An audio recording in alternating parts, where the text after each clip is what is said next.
Robert Gros, c'est un peu moi, enfin pas totalement, hein. C'est le héros de mon roman. Je sais pas comment ça m'est venu d'ailleurs le nom.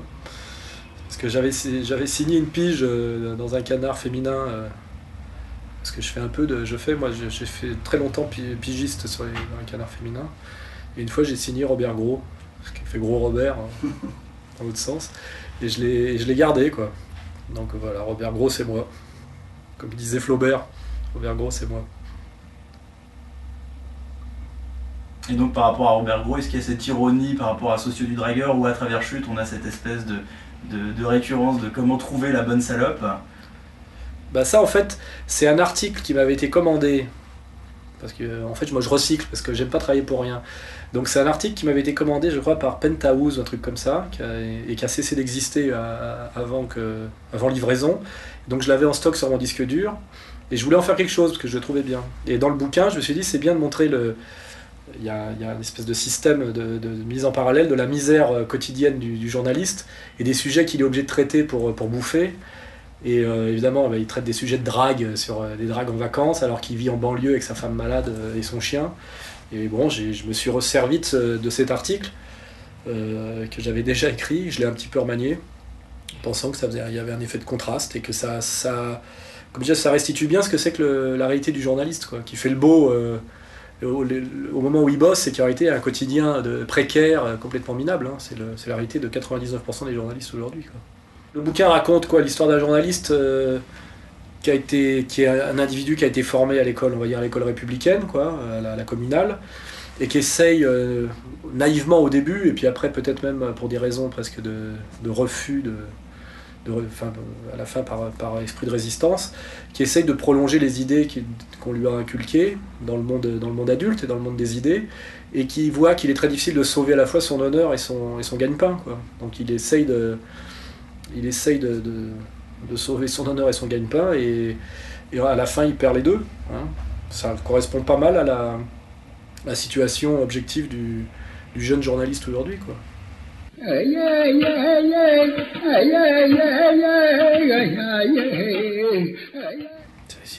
En fait, c'est une métaphore sur le communautarisme. Oui, tant qu'on traite des sujets sociétaux légers, c'est-à-dire ou c'est-à-dire les sujets transgressifs d'avant-hier, ou même d'avant-avant-hier, c'est-à-dire le cul, on a bien compris, hein. Le cul, le pape, enfin les trucs qui font encore bander les mecs de Charlie Hebdo, à la limite, toi, les vieux cons de Charlie Hebdo, là, tu sais, cracher sur le pape, montrer de la fesse. Alors là, c'est la transgression, la transgression normalisée, normative par excellence. Là, ça va, on peut faire le malin, genre le dissident Canal+, quoi.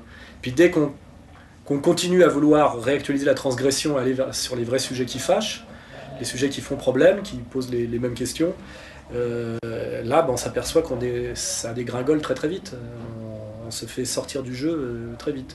Et même 99% des journalistes ont intégré cette problématique, hein. Ils savent les sujets à éviter, et ceux qui y vont, de toute façon, se font sortir du jeu, ce qui fait qu'effectivement ces sujets n'existent pas dans le monde des médias et dans la presse, quoi.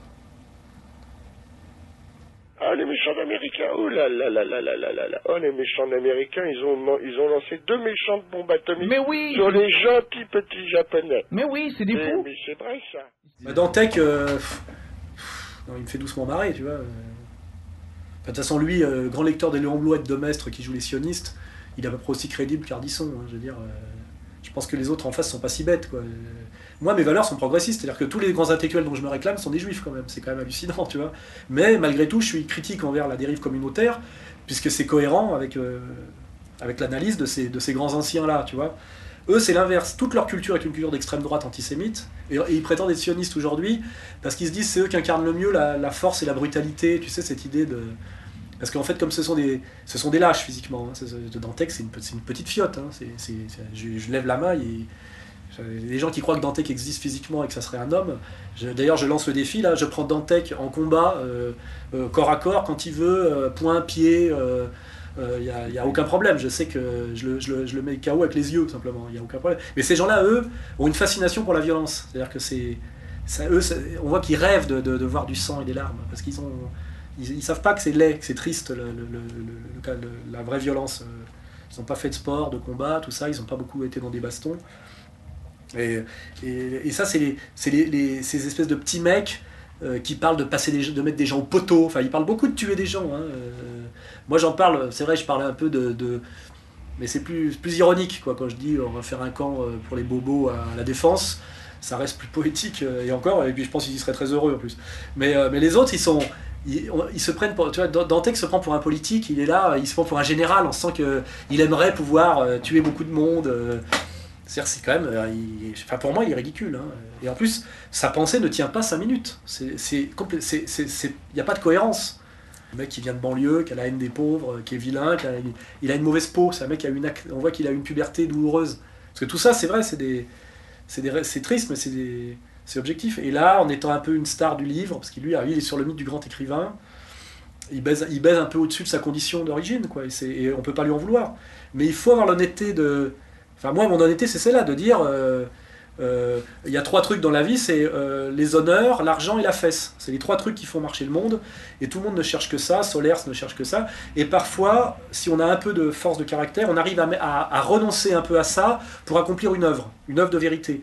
Et c'est exactement ça qui est dans la balance. C'est est-ce que je vais être capable de renoncer un peu aux honneurs, à l'argent et à la fesse pour produire une œuvre. Et s'il n'y a pas ça, il n'y a pas d'œuvre. Et quand il y a œuvre, il y a ça. Hein. Alors que Dantec, lui, il fait le beau, mais il est quand même avec sa chemise brune et sa cravate à la Doriot sur tous les plateaux de télé. Et puis on dit, oui, c'est quand même scandaleux ce que vous écrivez, mais il est invité partout. Donc on voit bien qu'il y a une tartufferie généralisée. Parce que quand c'est scandaleux et que vraiment vous êtes subversif, on ne vous invite plus.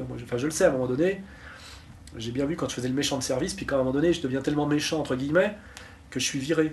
Or Dantec, pour son dernier bouquin, a eu droit à tous les plateaux. Campus... C'est le côté anti-arabe. Culture, oui, bien sûr. Le marketing anti-arabe. Oui, c'est-à-dire que pour vendre des livres aujourd'hui, il faut être anti-arabe, c'est clair. Oui, c'est là que je voulais en venir, en gros. Hein. C'est-à-dire que moi, j'ai fait le mauvais choix. J'ai été plutôt pro-arabe. Et en plus, je suis même pas pro-arabe. Je veux pas entendre. On me fera pas croire que les Arabes sont un empire et qui nous menacent et qui pourraient nous écraser. Je crois que c'est le seul de tous les empires qu'il y a sur la planète, c'est le seul qui n'a pas les moyens de ses ambitions. J'ai plus peur des Chinois, des Indiens, évidemment des Américains, des Américano-sionistes. Mais alors les Arabes, c'est vraiment les losers absolus, quoi. C'est pour ça qu'on en a fait l'adversaire. Tu sais, dans un combat truqué, c'est l'adversaire que les Américains se sont choisis pour être sûrs de gagner, quoi. Tu vois, c'est le... Voilà.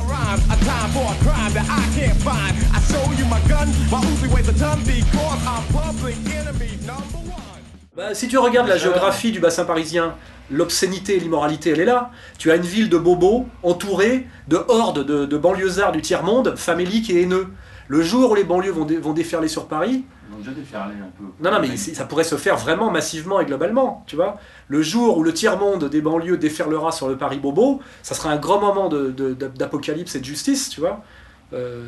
Horrible, parce que moi j'avais prévu, j'avais prévenu, on n'a pas vraiment envie que ça arrive, mais d'un autre côté, il faut bien que les méchants soient punis, sinon il n'y a aucune raison de choisir le camp de la morale, tu vois, c'est très, très grave quand les méchants ne sont jamais punis. Mais on peut dire que déjà, urbanistiquement, géographiquement, économiquement, le drame est déjà en place, tu vois. Un jour, les mecs des banlieues déferleront sur le centre-ville, tu vois. Les écarts vont se creuser encore, parce que Paris va encore s'enrichir, les banlieues encore s'appauvrir, les tensions communautaires et sociales s'aggraver, l'arrogance des élites est encore plus visible et explosive, la chape de plomb sur les médias et donc sur la liberté d'expression de ce que je vous dis là, encore plus bloquée. Donc c'est comme une cocotte minute. Hein. On est en train de fabriquer la bombe en ce moment. Et puis à un moment donné, il y aura une étincelle et puis ça pètera. Et ça peut aller beaucoup plus vite qu'on croit parce qu'on voit le CPE, les émeutes, tout est prétexte aujourd'hui à descendre dans la rue pour les Français.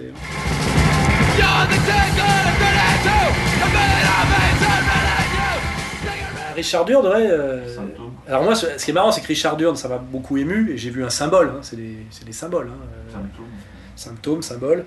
Et puis j'ai fait l'émission d'Ardisson avec la bonne femme qui était dans le local, tu sais, qui était la conseillère municipale, qui a écrit le bouquin.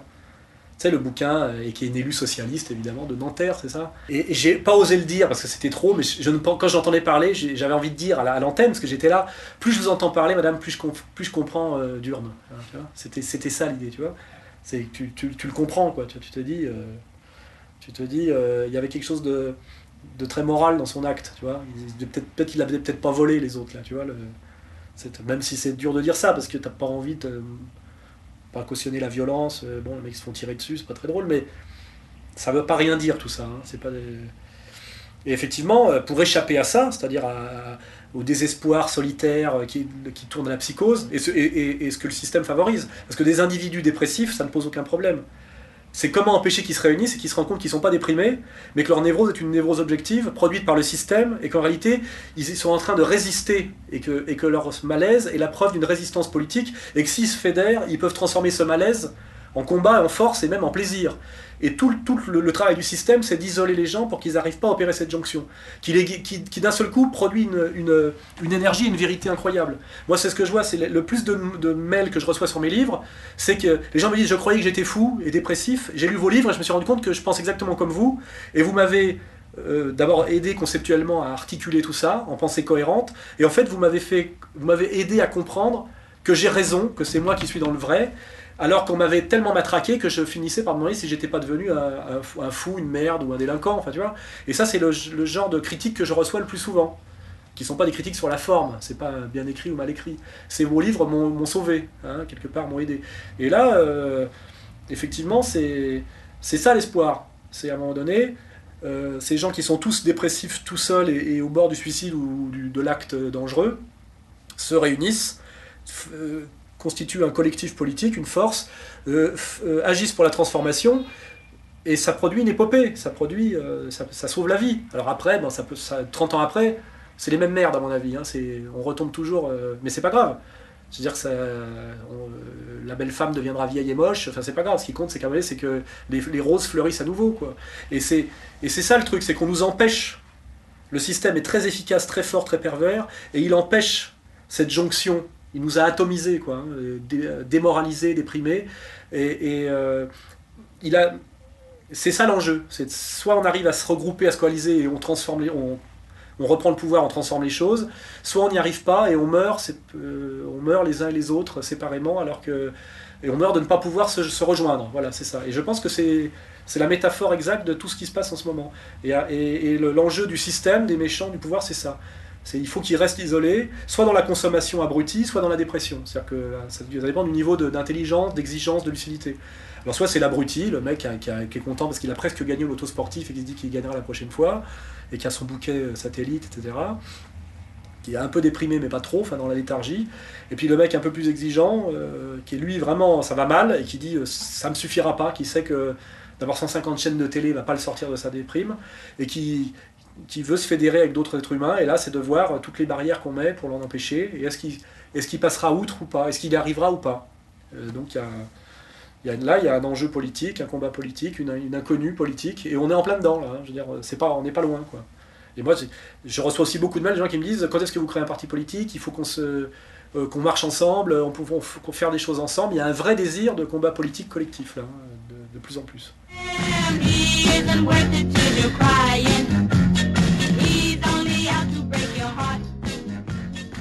Mon adolescence, je l'ai faite entre 74, tu vois, je suis rentré dans la vie en 74, 75, 76, et à cette époque-là, c'était les années 70, il n'était pas possible de vouloir rentrer dans le système, ça n'avait pas de sens. Tu vois, les années 80 ont remis le système à la mode, la fin des années 80 d'ailleurs. Hein.